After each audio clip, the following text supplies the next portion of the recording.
Sierra Juliet, there is no known aircraft in your vicinity. It was a clear Saturday night when Flight Services Officer Steve Roby became the last person to have any contact with a young pilot by the name of Frederick Valentich. At speeds 2-3 times I could not identify. I personally don't think that he fabricated his disappearance.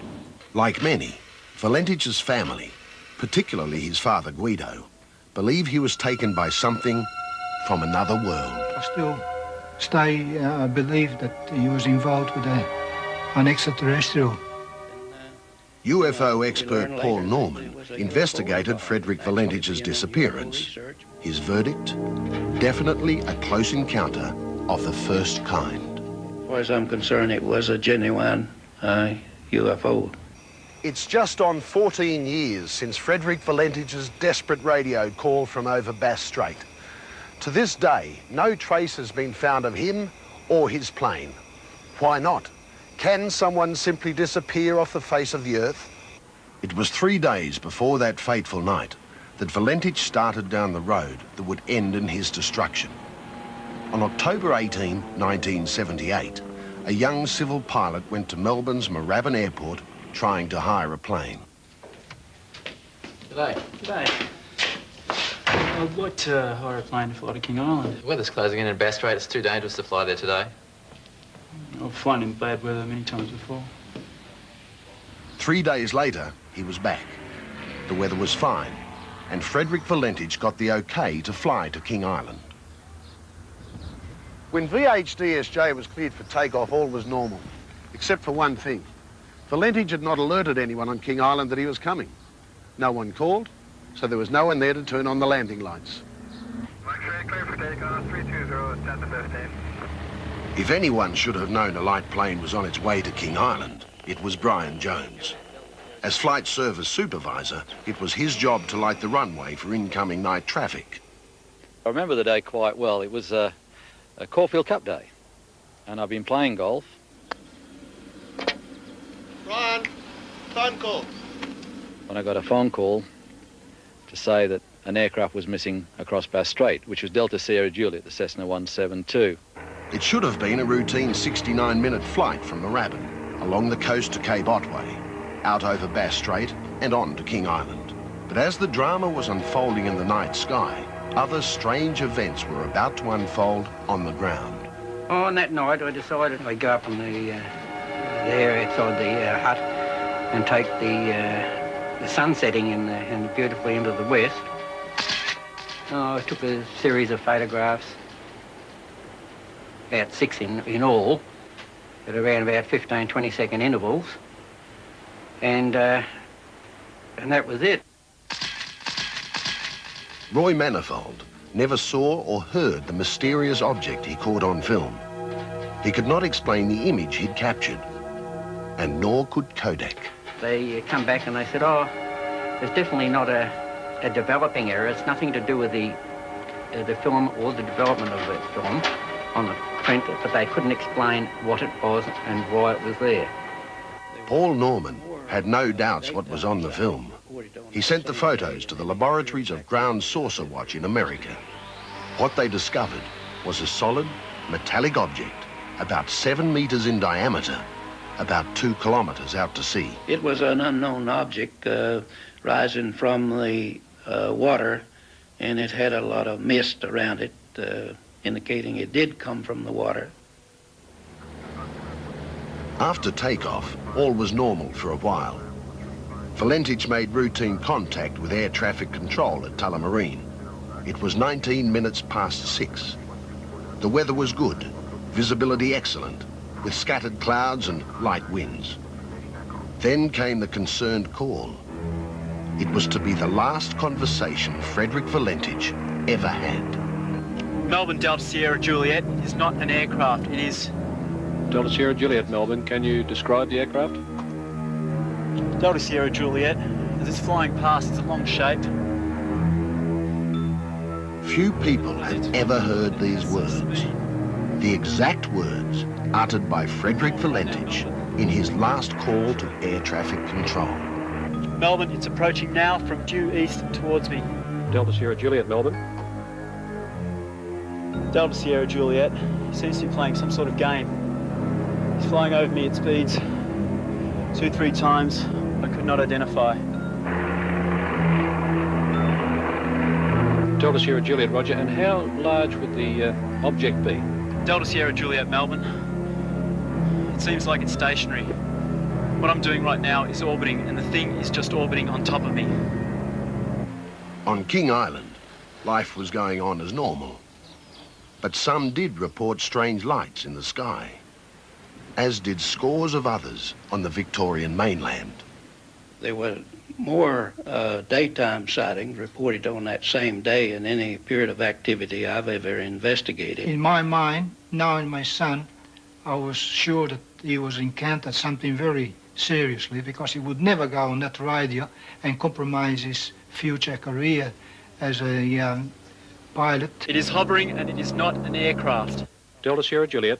Delta Sierra Juliet, Melbourne.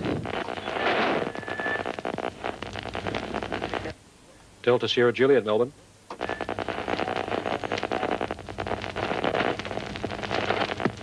Delta Sierra Juliet. Delta Sierra Juliet, Melbourne.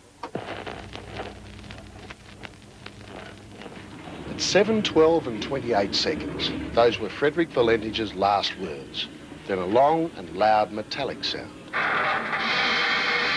The engine had the characteristics, for example, electromagnetic effect. Frederick Valentich was never heard from again. At this moment, he simply vanished. When Brian Jones was finally alerted, it was already too late. A distress phase had been raised on the aircraft, and they wanted me to get out to the airport here, turn on the runway lights and start calling the aeroplane. Delta Sierra Juliet, this is King Island. If you're reading me and cannot transmit, I'll give you the service conditions. The wind is calm, QNH 1028, sky clear, runway lights are on, and no traffic for your descent.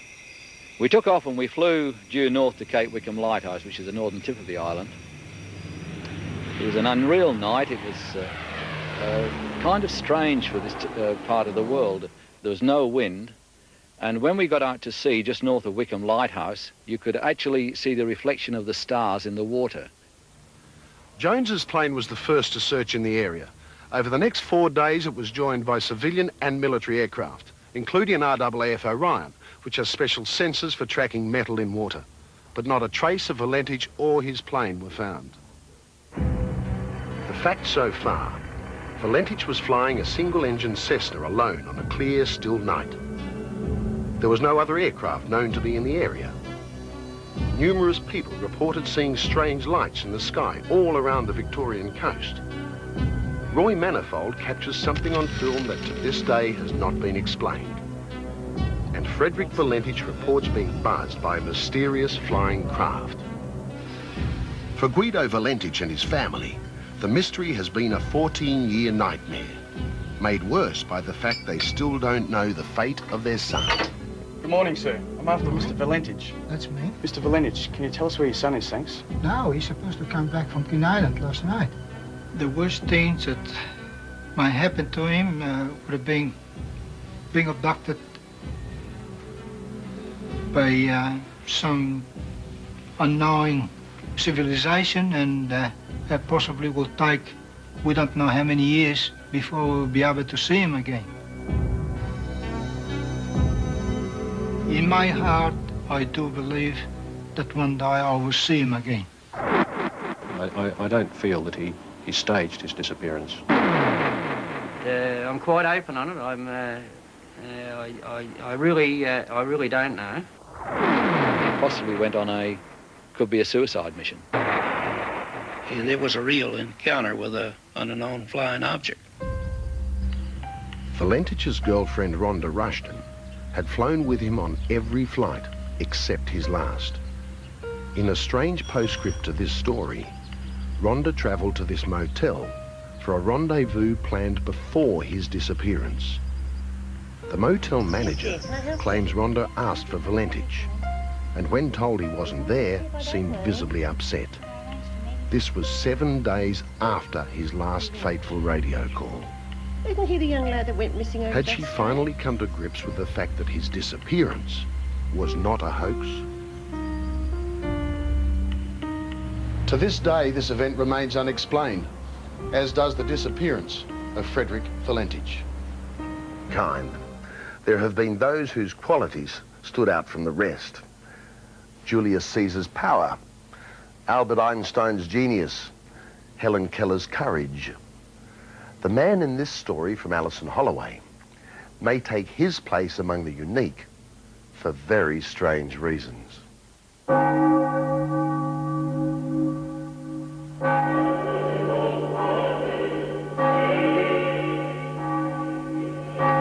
For the better part of this century, God was an ill-defined word in the Soviet Union. Officially, communist Russia was atheist, and such things as worship and belief in miracles could only exist behind closed doors. But since the Iron Curtain parted, we've seen how Soviet citizens cope with the need to believe in some form of a higher being. While belief in God may have been discouraged by the Kremlin, other forms of belief in the supernatural took on a more grounded form. Scientific experiments in parapsychology, telepathy, and such phenomena as Carillion photography were far more widespread than in the West. And the belief in the power of mind over matter has become almost a religion in itself.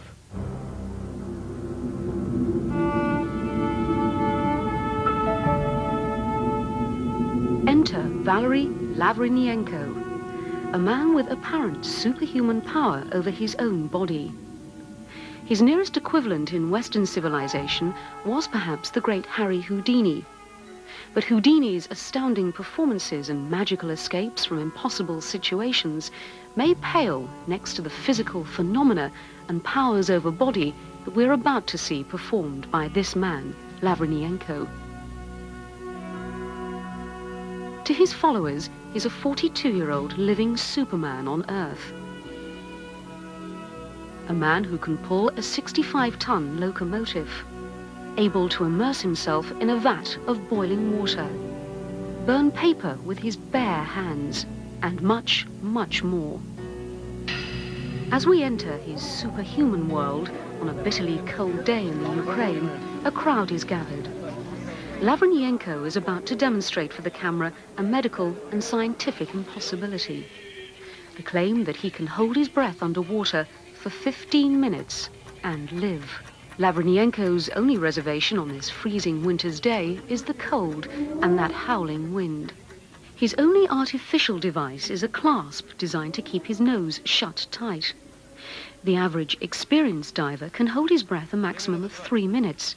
The only man ever recorded to surpass this was the French oceanographer Jacques Majeur, who remained submerged for 5 minutes. Lavrinenko has just hit 2 minutes, 30 seconds. Our clock will continue counting while we examine some other demonstrations of this Russian Superman. Some months ago, there was this scene at the central railway station in the city of Donetsk. Again, a crowd formed to witness Lavrinenko attempt to substantiate one of his more spectacular claims to superhuman strength and endurance. We will spare you the vivid footage of Lavrinenko threading wire through the flesh of both his forearms. The other ends are attached to the last car of a 65-ton locomotive in the railway yard. As snow falls, Lavrinenko assumes his position.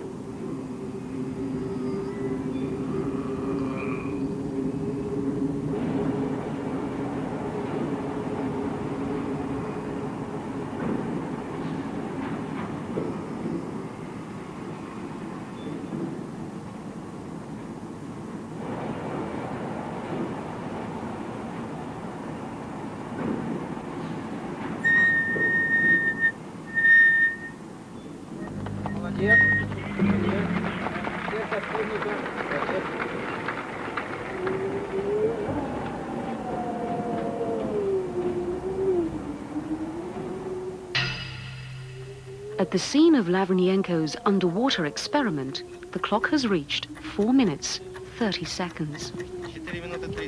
At this point, Lavrinenko's carbon dioxide level should be critically high. His oxygen almost gone. Anoxic brain damage can occur once oxygen hits zero.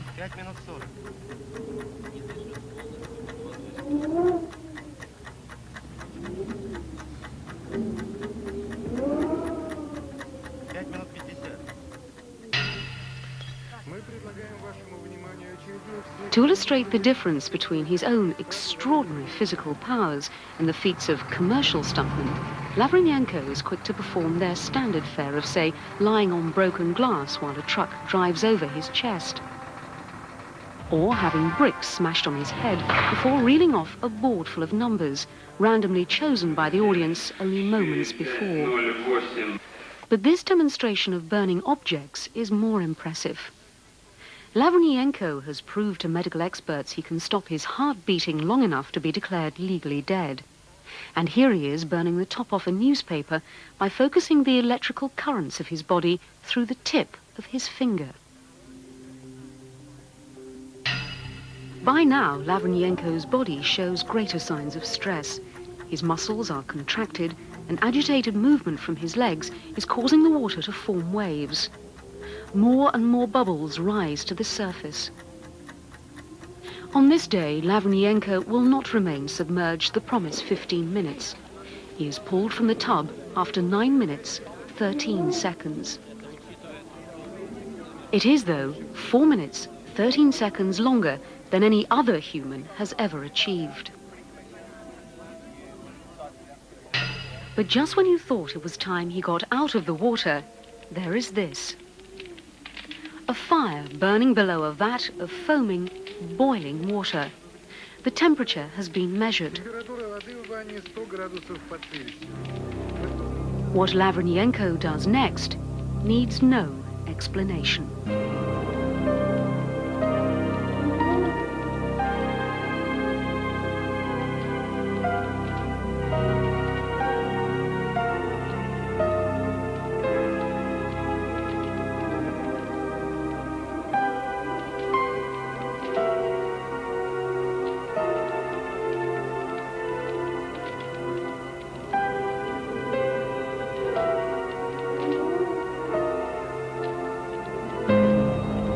But the Doug Mulray we're about to meet is an entirely different one.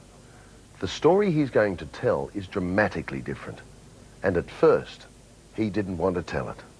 I'm loath to do it because clearly when one discusses the supernatural, the paranormal, one attracts criticism, cynicism, loses friends.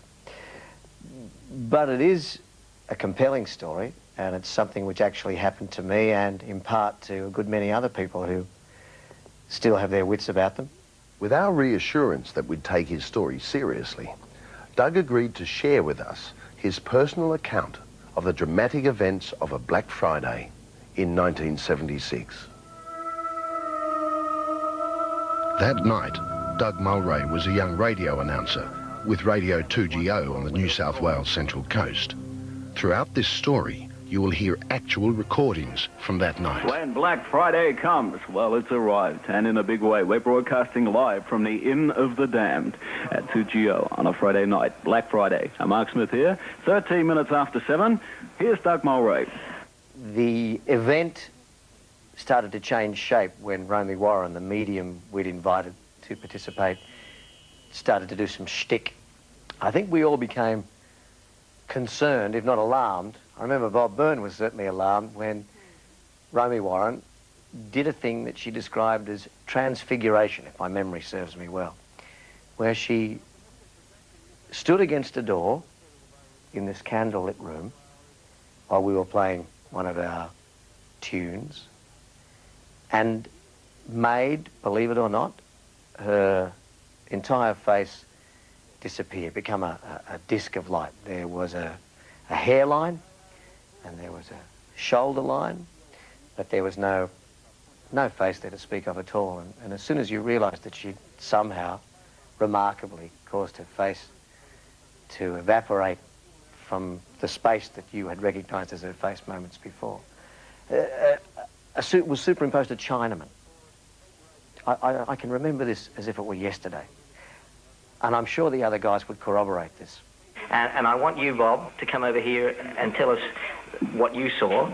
I saw a Chinaman's face, and I said to Doug, without any prompting, I said, a Chinaman. I can see a Chinese. But I must admit that I was kind of spooked by the whole thing. There was the face of an ancient Chinaman where her face had been a second before. The Chinese face disappeared. It was replaced by a stream of faces that came and went so quickly that the impression one got was that her face was in some way plastic. It leapt around. At one stage, I remember this distinctly too, there was the face of a huge Indian, American Indian, that eclipsed even her hairline, and she appeared to grow. Her whole body appeared to take on the size of this remarkable Indian man, whoever, whatever he or it was. I was at this point fairly convinced that we were into something considerably larger than we'd originally envisaged. We had tea, we had coffee. I mean, we took a little bit of settling after that experience and then moved into that section of the program we designed, which was the walk outside and upstairs to the upper room, where, according to the information we had from Terry Burke and those people who'd looked for us into Gosford Court records, our woman had been murdered and subsequently appeared to her long vanished husband, the supposed murderer, to appear to him on his second visit to the house and frighten him to death. That was the legend that surrounded the house. When we designed the broadcast, I thought it would be a cute trick. After having had the experiences downstairs with Romy Warren, the aforementioned experiences, I began to wonder about what we would see. We'll find out what happened in just a minute. Personality Doug Mulray, with more on the night the line between reality and the supernatural blurred. We went up the stairs with a long lead, the two of us. As I say, an outside staircase. The upper room was accessed from an outside staircase. And we got to the top of the stairs and opened the door, and you could see across the water the moonlight through the broken glass pane. And we stood and we waited. I remember noticing an appreciable drop in the ambient temperature of the room. I'd read enough about ghosts and sightings of ghosts to know that this was one of the things people spoke about. I commented on it. I said that maybe we did have some kind of presence here. Romy said definitely.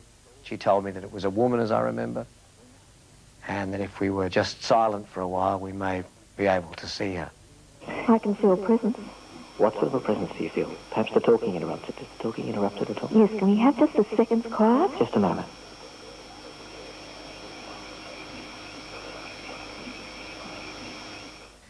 The automatic gain control, that device at radio stations which picks up whatever noise there is to keep it balanced, to keep something on the radio, sucked up the sound of the insects outside. And I can remember to this day the intense sound of the chirruping, the grasshoppers, the cicadas, whatever they were in the bush. Loud, hammering, the cold in the room, but nothing did we see. So after what seemed like an eternity, it was probably 10 or 12 seconds, I said, well, it looks like we're going to be disappointed this evening. It doesn't seem that we'll be witnessing any ectoplasm, and maybe it's time to go back to the central commentary position, with apologies to Richie Benner. We crossed to, I think it was Mark Smith who was on the air, who did what radio announcers do: time call, weather check, record introduction, commercial break. And the moment that our mic was switched off, the moment we crossed back to the studio downstairs, before my eyes, certainly, before Romy's eyes, she corroborated everything I saw. A figure of a woman, opaque, uniform in colour, regardless of whether we were looking at skin or clothing, appeared in the furthest left-hand corner of the room and moved towards us and across in front of us to the other end of the room. She had on a bonnet, she had on a full skirt, which had a tight bodice and I guess what you would call a bustle. over the derriere. I don't remember her moving her feet. I don't remember her walking per se. I just remember the image, almost like a photographic image of a person who was fluid. I mean, definitely, it was not a static image. She sort of turned as she moved across the room. But just for 1 or 2 seconds was there before my eyes and then gone. As we shut down and crossed back to you, well, I don't know, but Romy, perhaps you could describe what happened for us. Well, I think I said to you, did you see that? And you said, yes, a woman. Was Doug Mulray the only person apart from the medium to see the vision? He may have thought so. Later in the night, when driving back to Gosford, Doug and Romy Warren went into the upstairs room with a microphone and just missed seeing this image.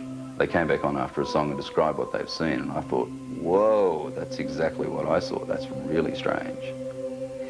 And she was as mysterious as she was real. And I can see her now as I tell you about the experience,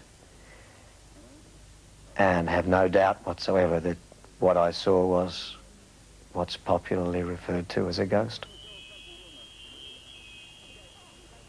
I still have no idea what it means. There are theories that have been offered, theories I can offer you, but the reality, the single reality that dominates my memory of the experience is this spectre, and it was there and was real, and it confounds everything I believe. Mexico, before a congregation that has come to believe absolutely in a miracle, Rafael Abramovich watched a woman named Lucy Rael raise her hands and saw blood actually drip from her palms. She opens her hands. There's a red spot in each palm. Blood appears and then begins to flow. And when that happens, the faithful rush towards her, looking for salvation, healing, and hope. The wounds appear mysteriously and vanish without a trace. And although there are doubters, doubt is no barrier to believers. Thank you, Lord. In the name of Jesus, touch you, Lord. It happened again this night. The faithful had gathered in the small church, and they had brought with them only their disabilities, their fears, and their imperfections. They had come to look for something to hold on to, something to believe in, a sign. And again, Lucy Rael delivered. Tonight, when the blood sign came on my hands, I didn't know it was there. I had no feeling. I was just ministering to the people. And someone out in the audience just pointed at my hands, and I realized they were talking perhaps of the blood, and I looked at my hands and it was there. Stigmata, the bleeding of the hands and feet in the way Jesus Christ bled from his wounds during the crucifixion, has for centuries been a lifeline for Christians needing a more tangible proof of Christ than mere faith. The most famous stigmatic of recent times was Padre Pio, an Italian priest in the town of San Giovanni Rotondo.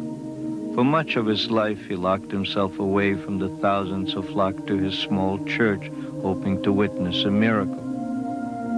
In 1922, the church ordered him to stop saying Mass in public. This lasted for 10 years. On the occasions he revealed himself, he bled profusely from both his hands and his feet. A measure of the power of his stigmata was best demonstrated on the day of his death in 1968. More than 100,000 people gathered in the small village, and tears flowed for a week. For his followers, a living miracle had died. While the Catholic Church has always been a cautious skeptic in matters of miracles, the process of canonization to sainthood for Father Pio has begun. Jesus touched him. Yes. Thank him. Give him the glory. Lucy Rael's ministry is a long way from the Vatican, but the people who have followed her stigmatic phenomenon the past 22 years are as fanatical about her as the 100,000 in San Giovanni Rotondo. The first time that it happened was in 1973 in Taos. It was, I looked at myself, my hands are bleeding, there's wounds on my hands. I didn't know where it was coming from, and it scared me. It was a feeling of what's happening. And shortly after that, it was like a peace that came over me. According to the available religious literature, there have been more than 300 reported cases of stigmata in the world since the 11th century. And in each case, the nature of this manifestation of the crucifixion has brought as much controversy as wonder. For every believer, there seems to be a doubter. Rael confronts them everywhere she travels across the south of the United States. All good things come from God. Good things come from God. Small churches invite her to preach and heal, and if it is God's wish, she bleeds. I didn't realize the blood was coming already. Oh, my goodness. I would not stand before a large crowd of people and allow these people to just stand there and look at me and say who knows what. It's very hard. It has not been an easy life and an easy thing to have. And I know that if this was not real, I wouldn't do it. Rael's daughter Angelica travels with her mother from church to church as supporter and helper. Though there was a brief moment when God seemed to have bestowed two miracles on the same family. The signs appeared on her body on one time, and this was when she was like 6 months old. And it happened in her little hands open, and her little feet, and I believe she also got the stripes on her back. The welts on Lucy Rael's back are consistent with other recorded cases of stigmata. They emerge involuntarily like the wounds in the hands and feet, and in about 35 to 45 minutes they are gone. Nowhere on the body does the manifestation leave scars. Though the wounds and bleeding can appear almost any time during worship, Rael says they always appear without fail on Easter and Good Friday. Many times I asked the Lord, why me? Many, many times. And again, I still don't know that answer. Precious Heavenly Father, we just want to thank you. The requests for Rael to take medical tests are a constant in her life. She usually complies, though after 22 years sees the exercise only as an instrument to turn doubters into believers and therefore bring them closer to her God. Rael says she has no power to save or heal, that the Lord works miracles using her as his vehicle. Her hands, she says, are like any other hands most of the time. So, what accounts for stigmata if everything that seems to happen to Lucy Rael does indeed happen? Psychiatrist Dr. Alfred Kudley. Think about an individual who blushes or blanches. You see how clearly under psychological circumstances the total vascular system in the body is responsive to emotional state of mind. And the same thing can happen, therefore, insofar as the bleeding from the hand, for example. Sing it to Jesus tonight. But for the followers who worship and at times seem to enter communal rapture in the presence of Rael's stigmata, mortal medicine is irrelevant to their belief. They come looking for a miracle, and when they're lucky enough to have arrived on a night like this one, they leave convinced that they have witnessed the manifestation of Christ on earth.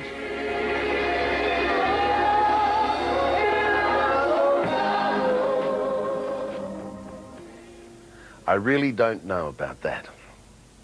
I'd like to tell you a story about a guy named Sam Kinison, a one-time minister who became America's most drugged-out, raucous stand-up comic.